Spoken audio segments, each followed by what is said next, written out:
Thank you so much, gents. Absolutely beautiful stuff to see. Keep yours coming. I'll tell you what I got up to this weekend. We watched a lot of sport and a resounding statement ahead of the upcoming Rugby World Cup.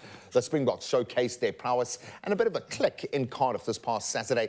They dominated the field, overwhelming a pretty youthful and very inexperienced Welsh team with a staggering 52-16 victory, our biggest in Wales. In fact, and this triumph stands as their most decisive win ever achieved in Cardiff, serving as a potent indicator of the capabilities as we gear up to defend our World Cup title over the coming weeks. And he had a chat about the game and what it means is for our World Cup journey is sports anchor Jody Hendricks. Jody, thank you so much for joining us, my friend. Thank you. I'm sure you're still chewing on all of the possible permutations because there is a lot riding on these preparation games.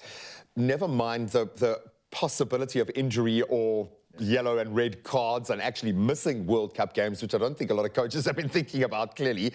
In terms of getting the click right, that worked for us. Before we get on to Gatlin's side, the Springboks, I mean, Jacques must be happy. Fantastic. I think the lock pairing of Ergens and Gatlin, who both play for Munster in Ireland, were fantastic. I think Jody and Hendricks, his first game for the Boks of the year, good performance. Manila Bok, even though he missed a couple of kicks, he played the game well. And then obviously, Kane Moody, the man of the moment, putting pressure on Cheslin Colby for the starting number 14 jersey. And then Willie Leroux distributing very well in the game. So I think a fantastic performance and putting a 50 past Wales. Yeah, and in Wales, I mean, in that stadium, it's something else. There was a huge amount of expectation from Warren Gatlin's side. Massive changes going into this.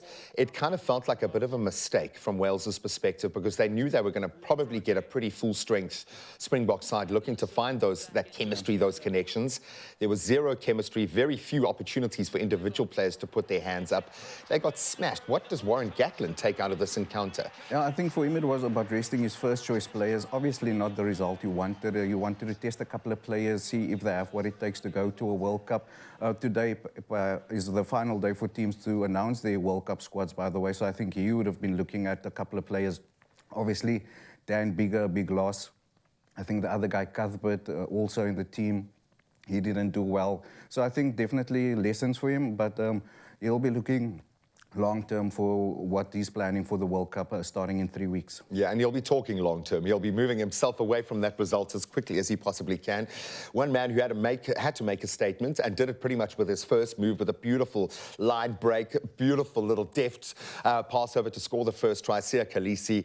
You know, we know that he can take a game or two to get back to full strength. He took about a minute or two by the looks of it. That's from Jacques' perspective because we need him as that talisman. We need his IQ on the field, but you also need him bashing it up there and running freely. And it looked like he is enjoying his rugby at a peak now. Coming back from an injury sustained in April, definitely a good 40 minutes by the Springbok captain, definitely giving Malcolm Marx the pass to go and score the box try.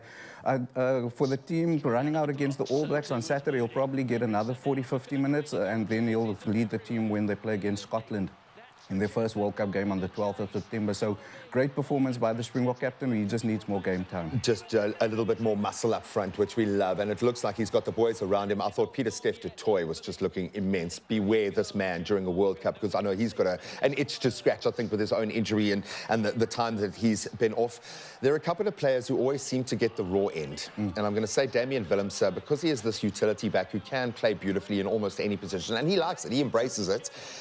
Yellow card, possibility of missing. How does he fit into our plans? Now, is he a starting player? Is he coming off the bench? How do you put him in this ecosystem? Because there is so much talent there. Yeah, his versatility probably counts against him. He can play 10, 12, 15. I think at the moment, with only 2 fly-halves in the squad, Manila Bok will probably start most of the games and he'll be the backup fly-half. So I think that's the role they see him. Also coming in on maybe fullback for a couple of minutes, inside centre. So he does give you that option. In terms of the yellow card, I think also the injury to his eye that he sustained in that high tackle might count against him for the All Black game, so we might see him getting a rest this weekend. So Damian Willemse, definitely, I don't see him starting a lot of games at the World Cup, but definitely making an impact off the bench. He'll shine, he'll shine. Just very quickly, lastly, what do we need out of this All Black game? If we lose that game, Is it the end of our World Cup campaign, or does it light the fire? How does this play out? No, I think there'll definitely be a couple of lessons for Jacques Nienaber to take out of that game. Obviously, it's going to be a lot more physical than the Welsh game this weekend. I think the All Black Springboks is always a physical affair. So I think they'll take each other up front, and also the back line, getting them into space. So I think the All Blacks also peaking at the right time, so it's going to be a tough game for the Boks. Hopefully they can pull it through this coming Friday. Yeah, I choose to see these things. We win, we get the winning momentum, we get the culture of winning, all that lovely stuff. If we lose, it just lights the fire for us to go out there even harder. Jody, enjoy it. Thank you so much for being here after a very busy sporting weekend. And I'm going to say congratulations one more time to Spain, who are the FIFA Women's World Cup winners. We'll delve into that a little bit later in the show, but still so much coming up. I'm telling you, in a show full of overrated things, you're not overrated. Jody is definitely not overrated.